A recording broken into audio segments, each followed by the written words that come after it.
Tribes பார்வையாளர்களுக்கு வணக்கம். அமெரிக்காவும் இஸ்ரேலும் ஈரான் மீது நடத்தி வந்த ஆக்கிரமிப்பு போரை நிறுத்திக் கொள்வதாக ட்ரம்ப் அறிவித்துள்ளார். 2 வாரங்களுக்கு இந்த போர் நிறுத்தப்படுவதாக ட்ரம்ப் கூறியுள்ளார்.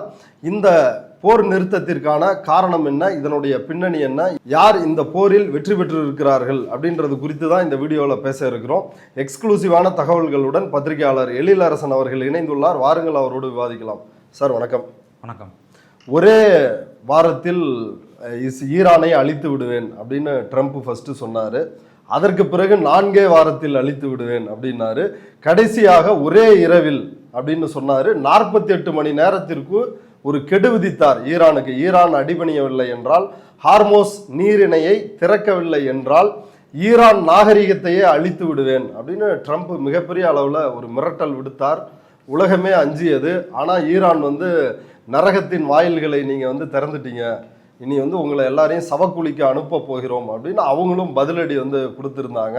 இன்றைக்கு ஒரு 2 மணி நேரத்திற்கு 48 மணி நேரம் ட்ரம்ப் கெடு விதித்திருந்த நிலையில் ஒரு 2 மணி நேரத்திற்கு முன்னதாகவே, அந்த கெடு முடிவதற்கு 2 மணி நேரத்திற்கு முன்னதாகவே போர் நிறுத்தம் அறிவிக்கப்பட்டு இருக்கிறது. இது ட்ரம்ப் அறிவித்திருக்கிறார் இந்த போர் நிறுத்தத்தை.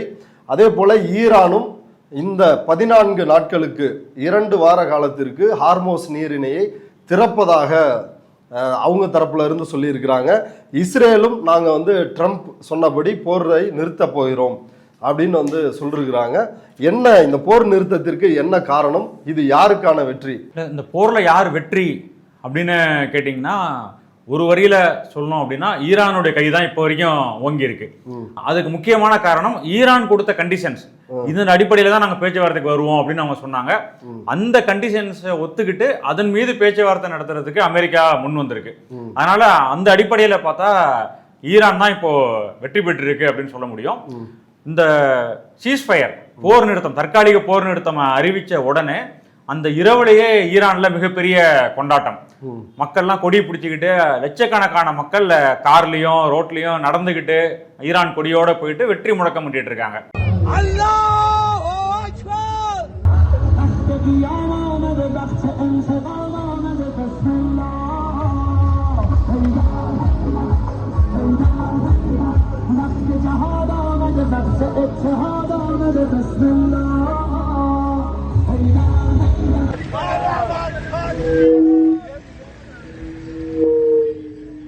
அதுக்கு அவங்க என்ன சொல்றாங்க அப்படின்னா, அமெரிக்கா சரணடைஞ்சிருச்சு, சரண்டர் ஆயிடுச்சு அப்படின்றது அவங்களுடைய முழக்கமா இருக்கு.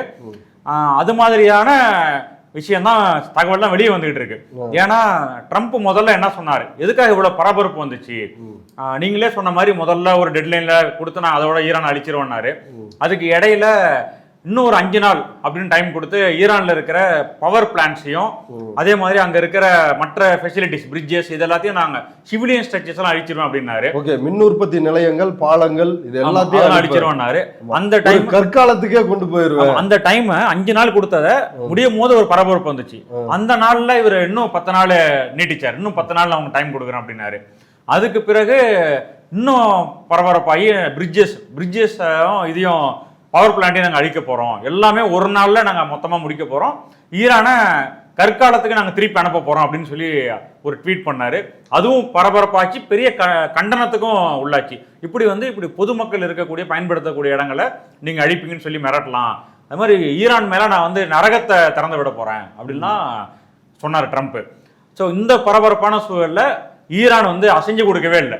நீங்க என்ன வேணா மிரட்டிங்க, அது ஒரு சைக்காலஜிக்கல் இது வார், ஒரு மூளையில உளவியல் ரீதியான ஒரு போர் அவங்க நடத்துறது. ஈரான் மக்களை அச்சுறுத்தி பயமுறுத்தி, ஐயோ நம்மளை அழிச்சிருவாங்களே அப்படின்னு ஒரு விதமான தோற்றத்தை ஏற்படுத்தி மக்களை நிர்பந்தத்துக்கு உள்ளாக்குற மாதிரியான ஒரு முயற்சியில் அவங்க ஈடுபட்டாங்க. ஆனா ஈரான் மக்கள் அதுல அசைஞ்சு கொடுக்கவே இல்லை.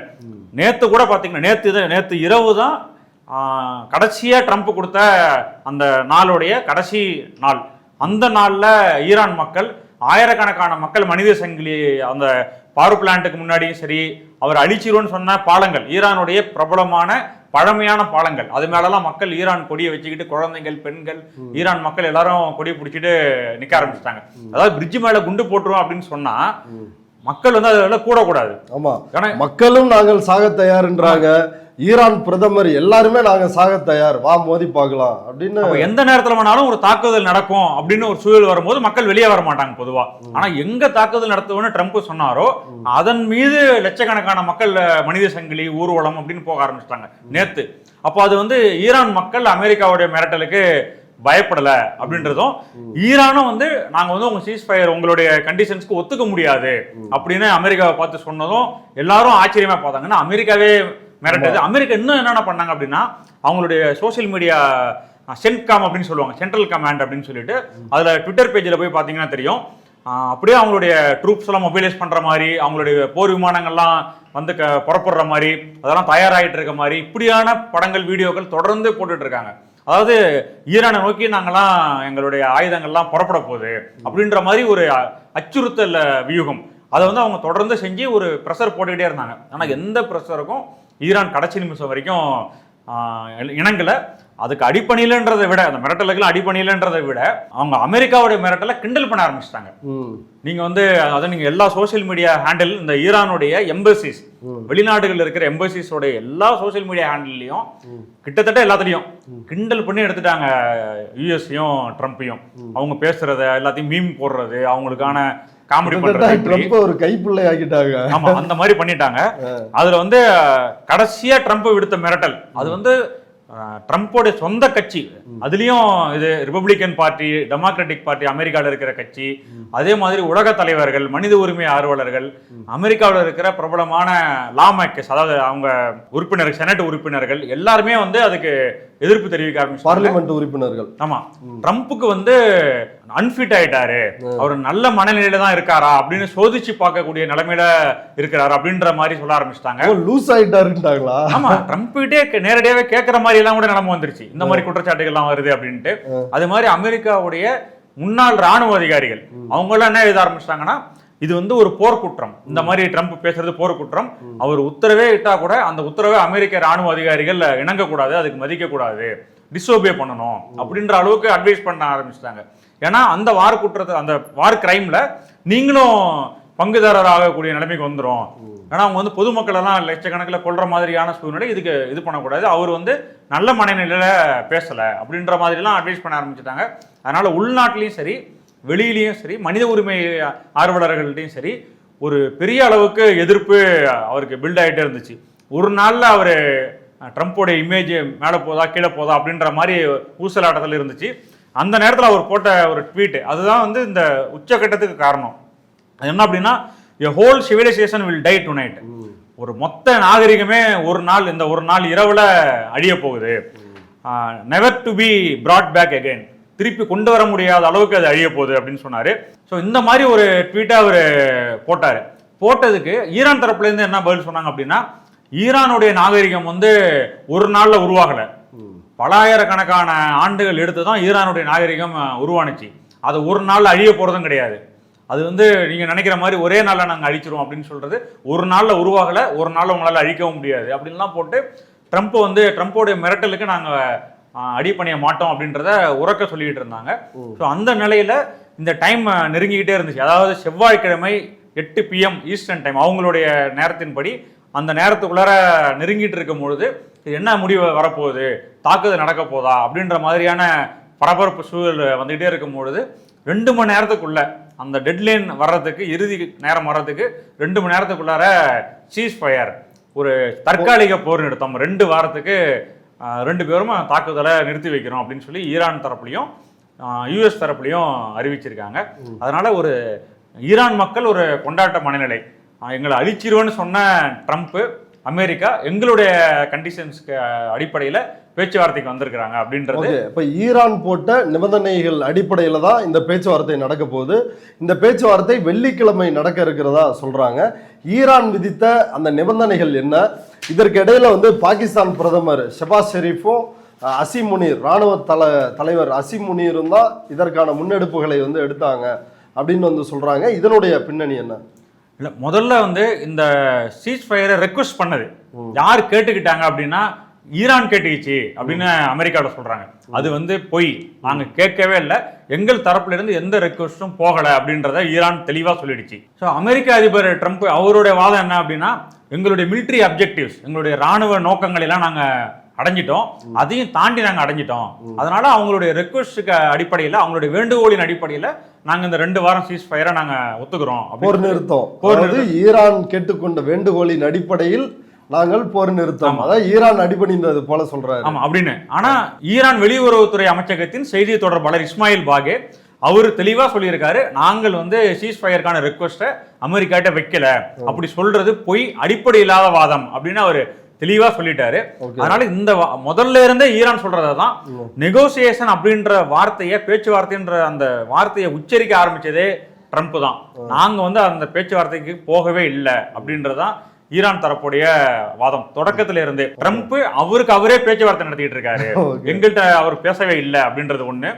இன்னொன்னு என்ன சொன்னாங்க அப்படின்னா, அமெரிக்காவுடைய கண்டிஷன்ஸ், அமெரிக்காவுடைய செய்திகள் எங்களுக்கு நண்பர்கள் மூலயமா, நட்பு நாடுகள் மூலயமா கொடுக்கப்படுது, நாங்க அதை ரிவ்யூ பண்ணிட்டு இருக்கோம். இதெல்லாம் போன வாரம் சொல்லிட்டு இருந்தாங்க, நாங்க அதை ரிவ்யூ பண்ணிட்டு இருக்கோம், எங்கள் தரப்புல இருந்து எந்த ரெக்வஸ்டும் நாங்க அங்க போல, எங்கள்கிட்ட நீங்க பேச்சுவார்த்தை நடத்தணும் அப்படின்னா இதுதான் எங்க கண்டிஷன்ஸ் அப்படின்னு யார் எங்கள்கிட்ட வந்தாங்களோ அவங்க மூலயமாவே நாங்க கொடுத்து அனுப்பிட்டோம். அப்ப பாகிஸ்தான் பிரதமர் ஷபாஸ் ஷெரீஃபும் அசிம் முனீர் ராணுவ தலைவரும் அவங்களுடைய முன்னெடுப்பு வந்து அமெரிக்காவினுடைய குரல் தான், அவங்களோட ரிக்வஸ்ட் தான். ஆமா, பாகிஸ்தான் மூலயமா தான் இந்த மீடியேஷன், இந்த இது மத்தியஸ்தம் நடந்துச்சு. அவங்க ஈரான் கூட பேசினது எல்லாமே அமெரிக்காவுடைய தூண்டுதலின் பேரில் அவங்களுக்கு உதவி செய்யறதுக்கானதான் அப்படின்றதுதான் எல்லாருடைய கருத்து. ஏன்னா சீனா உள்ள வந்துச்சுன்னா அது வந்து அவங்க மத்தியஸ்தம் பண்ண ஆரம்பிச்சாங்கன்னா அது ஈரானுக்காக இருக்கும் அப்படின்னு அப்பவே நிறைய பேர் எழுத ஆரம்பிச்சிட்டாங்க. அப்போ அமெரிக்காவுக்காக பாகிஸ்தானும், ஈரானுக்காக சைனாவும் பேச்சுவார்த்தையில் இறங்கக்கூடும் அப்படின்லாம் சர்வதேச ஊடகங்கள் எழுதினாங்க. ஸோ அந்த அடிப்படையில் பார்த்தா இப்போ இந்த பேச்சுவார்த்தைக்கு யார் மத்தியஸ்தம் பண்ணியிருக்காங்க அப்படின்னா பாகிஸ்தானுடைய பிரதமர். ஈரானுடைய வெளியுறவு அமைச்சர் அராக்சி அவர் வந்து ஒரு போஸ்ட் பண்ணியிருக்காரு, ஒரு ஸ்டேட்மெண்ட்டை சோசியல் மீடியாவில் போஸ்ட் பண்ணியிருக்காரு. அவர் சொல்றது என்னன்னா, அமெரிக்காவுடைய ரெக்வஸ்ட்டை நாங்கள் கன்சிடர் பண்ணியிருக்கோம், அவங்க வந்து ஒரு 15 பாயிண்ட் ப்ரொபோசல், ஒரு 15 அம்ச திட்டத்தை அவங்க முன் வச்சிருக்காங்க அப்படின்னு அதை சொல்லிட்டு, ஆனால் அவங்க வந்து எங்களுடைய 10 பாயிண்ட் ப்ரொபோசல், நாங்கள் முன் வச்ச ஒரு 10 அம்ச திட்டம், அதை வந்து அவங்க அதன் மீது பேச்சுவார்த்தை நடத்துறதுக்கு அவங்க அக்செப்ட் பண்ணியிருக்காங்க, ஒத்துக்கிட்டு இருக்காங்க, அதன் அடிப்படையில் தான் இந்த பேச்சுவார்த்தை நடக்க போகுது அப்படின்றத அராக்சி ஸ்டேட்மெண்ட்ல போட்டிருக்காரு. ஸோ அந்த 10 பாயிண்ட் ப்ரொபோசல் அதை வந்து நாங்கள் ரிசீவ் பண்ணியிருக்கோம் அப்படின்னு ட்ரம்ப்பும் ஒரு போஸ்ட் சோசியல் மீடியாவில் போஸ்ட் பண்ணியிருக்காரு. அவர் என்ன சொல்றாருன்னா, வி ரிசீவ்டு, ட்ரம்ப்போட போஸ்ட் இது, we received a 10 point proposal from Iran, நாங்கள் வந்து ஈரானுடைய 10 அம்ச கோரிக்கையை வந்து கிடைக்கப்பட்டிருக்கோம், அது வந்து believe it is a workable basis on which to negotiate, அது வந்து ஒர்க்கபிளான இதுதான், செய்யக்கூடிய மாதிரி பேச்சுவார்த்தைக்கு உகந்தது தான், அதன் அடிப்படையில் தான் அந்த இது நடக்குது பேச்சுவார்த்தைகள் அப்படின்னு அவர் போஸ்ட் பண்ணியிருக்காரு. ஈரான் கொடுத்த அந்த 10 அம்ச திட்டம் இருக்கு இல்லையா, அதை படிச்சு பார்த்தாலே யார் இதுல வெற்றி பெற்று இருக்கிறா, யாருடைய கண்டிஷன்ஸ் வந்து யாருக்கு சாதகமா இருக்கு அப்படின்றத நமக்கு தெரிஞ்சுக்க முடியும். அதுல வந்து ஈரானுடைய 10 கண்டிஷன்ஸ் அதை வந்து யூஎஸ் வந்து ஒர்க்கபிள், ட்ரம்ப் சொல்லியிருக்காரு, இது வந்து சாத்தியமானதுதான் அப்படின்னு சொல்லியிருக்காரு. அந்த 10 அம்சங்கள் என்னன்னா அப்படின்னா, ஒண்ணு வந்து நான் அக்ரெஷன், இது மாதிரி தன்முனைப்பா ஒரு போரை வந்து செய்யக்கூடாது, அக்ரெஷன்னா அவங்களே வந்து முன் வந்து தாக்குறது தேவையில்லாத அந்த மாதிரி செய்யக்கூடாது. ரெண்டாவது continuation of Iran's control over the strait of Hormuz, Iran தான் ஸ்ட்ரைட் ஆஃப் ஹார்மோஸ் கண்ட்ரோல் பண்ணும் அப்படின்றது, ஹார்மோஸ் நீரினை இனியும் நாங்கள் தான் கட்டுப்படுத்துவோம், அதை நாங்கள் தான் தொடருவோம் அந்த கட்டுப்பாட்டை அப்படின்றது, எங்களுடைய கட்டுப்பாட்டில் தான் ஸ்ட்ரைட் ஆஃப் ஹார்மோஸ் இருக்கும் அப்படின்னு அவங்க சொல்லியிருக்காங்க. அதற்கு பிறகு acceptance of enrichment, uranium enrichment இருக்கு இல்லைங்களா, அது வந்து இந்த அணுகுண்டு தயாரிப்பதற்கான செறிவூட்டப்பட்ட யுரேனியம், அதை வந்து நீங்க, அதாவது அணுகுண்டு தயாரிக்கிறதுக்கான கிடையாது, யுரேனியம் என்ரிச்மெண்ட் ப்ரோக்ராம் நீங்க தலையிடக்கூடாது, அந்த மாதிரியான ஒரு கண்டிஷன் இருக்கு. செறிவூட்டப்பட்ட யுரேனியம், இந்த யுரேனியத்தை திருடுவதற்காகத்தான் அந்த யூஎஸ் பைலட்டை மீட்கிறன்ற பேர்ல அமெரிக்கா வந்து கடுமையா முயற்சி பண்ணாங்க அப்படின்னு சொல்லி ஈரான் சமீபத்தில் ஒரு குற்றச்சாட்டும் வச்சிருந்தாங்க. அதே மாதிரி lifting of all primary sanctions, Iran மேல விதிக்கப்பட்டிருக்கிற எல்லா பொருளாதார தடையவும் நீக்கணும் அப்படின்றது ஒரு condition. Primary condition, secondary conditions, அதாவது முதன்மையான பொருளாதார தடைகள், அடுத்த கட்ட பொருளாதார தடைகள் எல்லாத்தையும் நீக்கணும். அதே மாதிரி termination of all UN security council resolutions, ஐநா சபையுடைய செக்யூரிட்டி கவுன்சில்ல நேற்று கூட ஒரு 2 நாளைக்கு முன்னாடி பஹ்ரைன் வந்து ஒரு ரெசல்யூஷன், ஒரு தீர்மானத்தை முன் வச்சாங்க. அது என்ன அப்படின்னா, ஃபோர்ஸை யூஸ் பண்ணி படைகளை பயன்படுத்தி ஸ்ட்ரெய்ட் ஆஃப் ஹார்மஸை ஓப்பன் பண்ணணும், அதுக்கான அங்கீகாரத்துக்கான ஒரு ரெசல்யூஷனை முன்மொழிஞ்சாங்க. பஹ்ரைன் தரப்புல, கல்ஃப் கண்ட்ரிஸ் தரப்புல போச்சு. அதை வந்து ரஷ்யாவும் சைனாவும் அவங்களுடைய வீட்டோ பவரை பயன்படுத்தி அதை ரெசல்யூஷனை தடுத்து நிறுத்திட்டாங்க. அதனால அப்படி ஒரு இது அங்க நடக்கல. அது வந்து ஒரு பெரிய செட்பேக்கா நேற்று பார்க்கப்பட்டுச்சு. ஸோ அதை சொல்றாங்க. அதுக்கு பிறகு வந்து IAEA, international atomic energy agency அப்படின்றதோடைய அவங்களுடைய ரெசல்யூஷன்ஸ் அதெல்லாத்தையும் டெர்மினேட் பண்ணணும், முடிக்கணும் அப்படின்னு சொல்லிட்டாங்க. அதே மாதிரி payment of compensation to Iran, Iran இவ்வளவு நாள் நடந்த சேதங்கள், போரால் நடந்த பாதிப்புகள், அதற்கான நஷ்ட ஈடு காம்பன்சேஷன் வழங்கப்படணும் அப்படின்றது ஒரு கண்டிஷன். அடுத்து வந்து withdrawal of US combat forces from the region, இந்த மிடில் ஈஸ்ட் ரீஜன்ல இருக்கிற அமெரிக்காவுடைய போர் வீரர்கள், அந்த ஃபோர்ஸஸ் அவங்க எல்லாத்தையுமே விட்ரா பண்ணணும், வாபஸ் வாங்கிக்கணும். அதாவது இந்த கல்ஃப் கண்ட்ரிஸ் எல்லாத்தையும் குவிச்சு வச்சிருக்காங்கல்ல, ஆயிரக்கணக்கான US ராணுவ வீரர்கள், அவங்க எல்லாத்தையும் திரும்ப பெற்றுக்கணும் அப்படின்றது ஒரு கண்டிஷன். அதே மாதிரி cessation of war on all fronts, எல்லா முனைகள்லையும் போர் நிறுத்தம் வரணும், including against the heroic including against the heroic Islamic resistance of Lebanon, Lebanon உட்பட எல்லா இடத்துலையும் இந்த போர் நிறுத்தம் முன்னு வரணும், செயல்படுத்தப்படணும் அப்படின்றது இவங்களுடைய 10 கண்டிஷன்ஸ். இந்த 10 கண்டிஷன்ஸனுடைய அடிப்படையில தான் இந்த பேச்சுவார்த்தை நடக்குது அப்படின்னா அந்த பேச்சுவார்த்தை முழுக்க முழுக்க ஈரானுக்கு சாதகமானது தான். ஏன்னா இதுல எந்த கண்டிஷன்ஸ் மேல பேச்சுவார்த்தை நடத்தினாலும் அது வந்து அமெரிக்காவுக்கு ஒரு வகையிலையும் கூட லாபகரமானதா இருக்காது. அவங்க சைடு எந்த வகையிலுமே ஒரு சமரசமே இதுல இல்லையே இந்த கோரிக்கைகள்ல. ஆமா, அதாவது ட்ரம்ப்புக்கு இருக்கிற நெருக்கடி தான் இதை காட்டுது. இந்த கண்டிஷன்ஸ் மேல நீங்க பேச்சுவார்த்தைக்கு ஒத்துக்கிறதுக்கு நீங்க போரே நடத்திருக்க வேணாமே. வந்து எல்லாமே இருக்குது இல்ல, நாங்க வந்து என்ன ஸ்டேட் பழைய நிலைமையில இருந்தோமோ அதே நிலைமையில தொடருவோம். ஆமா, அதாவது ஏற்கனவே இருந்த நிலைமையை காட்டிலும் கூடுதல் அட்வான்டேஜ் இதுல இருக்கு. ஆமா, ஏன்னா ஸ்ட்ரெய்ட் ஆஃப் ஹார்மஸை நாங்க கண்ட்ரோல் பண்ணுவோம், இந்த ரீஜன்ல இருக்க. ஆமா, எங்கேயுமே நீங்க உங்க ஃபோர்ஸஸ்லாம் நீங்க பின் வாங்கணும் கல்ஃப் கண்ட்ரீஸ்ல இருந்து அப்படின்றது ஒரு கண்டிஷன். அதே மாதிரி பல கண்டிஷன்ஸ் வந்து இதனாலதான் சொல்றேன், ஈரானுடைய கை தான் இதுல ஓங்கி இருக்கு. இதுல நீங்க எந்த அடிப்படையில பேசினாலும். ஆனா இதுல இன்னொரு விஷயம் ரொம்ப ரொம்ப முக்கியமானது, பேச்சுவார்த்தைக்கு அமெரிக்கா ஒத்துக்கிச்சு, இவங்க வராங்க. ஆனா இந்த நேரத்துல ஈரானுடைய ஸ்டேட்மெண்ட் ஒண்ணு ஈரானுடைய அந்த நாட்டுடைய செய்தி ஊடகங்கள்ல வந்துகிட்டு இருக்கு. அது என்ன அப்படின்னா, ஈரானுடைய அதிகாரிகள் என்ன சொல்றாங்க அப்படின்னா, நாங்க பேச்சுவார்த்தைக்கு போறோம், ஆனாலும் யுஎஸ்இன் மீது நம்பிக்கையின்மையோட தான் நாங்க போறோம். ஏற்கனவே அதை தானே பண்ணாங்க. ஆமா, அதான் அவங்க எப்படி சொல்றாங்க அப்படின்னா, ஏற்கனவே 2 முறை பேச்சுவார்த்தை நடக்கும் போது பேச்சுவார்த்தை நெகோசியேஷன் டேபிள் மேலேயே அமெரிக்கா குண்டு போட்டிருக்கு, பேச்சுவார்த்தை அந்த டேபிள் மேலேயே அவங்க குண்டு போட்டிருக்காங்க அப்படிலாம் அவங்க சொல்றாங்க. அப்படி ஒரு பேச்சுவார்த்தை நடத்திட்டு இருக்கிறப்ப தானே அயதுல்லா அலி கமேனியை கொண்டாங்க. பேச்சுவார்த்தை நடத்திட்டு இருக்கும் போது கூட சொல்லக்கூடாது, பேச்சுவார்த்தை நிறைவு பெற்று கையெழுத்தாகிற சூழல் வந்திருக்குன்னு ஓமன்ல சொல்றாங்க. அதாவது நல்ல முடிவுகள் வரப்போகுது, டிப்ளமேட்டிக் இது வரப்போகுது, அதுக்கு கையெழுத்து போடக்கூடிய சூழ்நிலையை நோக்கி போயிட்டு இருக்குன்னு அந்த சூழல் வரும்போது இவங்க ஹமேனி மேல தாக்குதல் நடத்தி, ஈரான் மேல தாக்குதல் நடத்தி அது எல்லாத்தையும் கலக்கி விட்டாங்க. இன்னைக்கு 40வது நாள் நடக்குது. ஹமேனி கொல்லப்பட்டு இது 40வது நாள். இப்போ இந்து மதத்துல வந்து இறந்து போனவங்களுக்கு 16வது நாள் அப்படின்னு ஒரு துக்கம் அனுசரிப்பாங்க இல்லைங்களா, அது மாதிரி அங்க ஈரானுடைய அங்க மத அடிப்படையில இறந்து போனவங்களுக்கு 40வது நாள் முக்கியமா கருதப்படும்.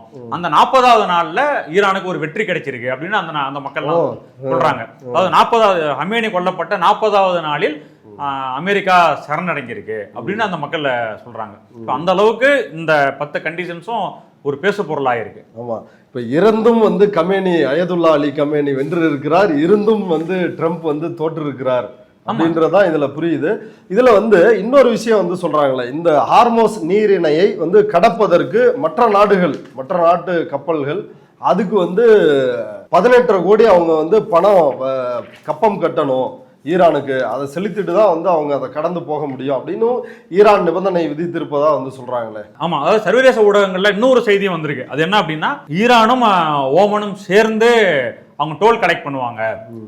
ஸ்ட்ரெய்ட் ஆஃப் ஹார்மஸ் வழியா போகக்கூடிய எண்ணெய் கப்பல்கள், கேஸ் ஏற்றிட்டு போற கப்பல்கள், இது எல்லாத்துக்குமே அவங்க கமர்ஷியல் ஷிப்ஸ்க்கு கட்டணம் வசூல் பண்ணுவாங்க அப்படின்னு அவங்க சொல்லியிருக்காங்க. அந்த கட்டணத்துடைய அளவு என்ன அப்படின்றது நிறைய கருத்துக்கள் வந்துட்டு இருக்கு. ஒரு பேரலுக்கு இவ்வளோ டாலர் வசூல் பண்ணலாம், ஒரு கப்பலுக்கு இவ்வளோ டாலர் வசூல் பண்ணலாம் அப்படின்னு நிறைய பேர் அவங்க கருத்துக்களை சொல்லிட்டு இருக்காங்க.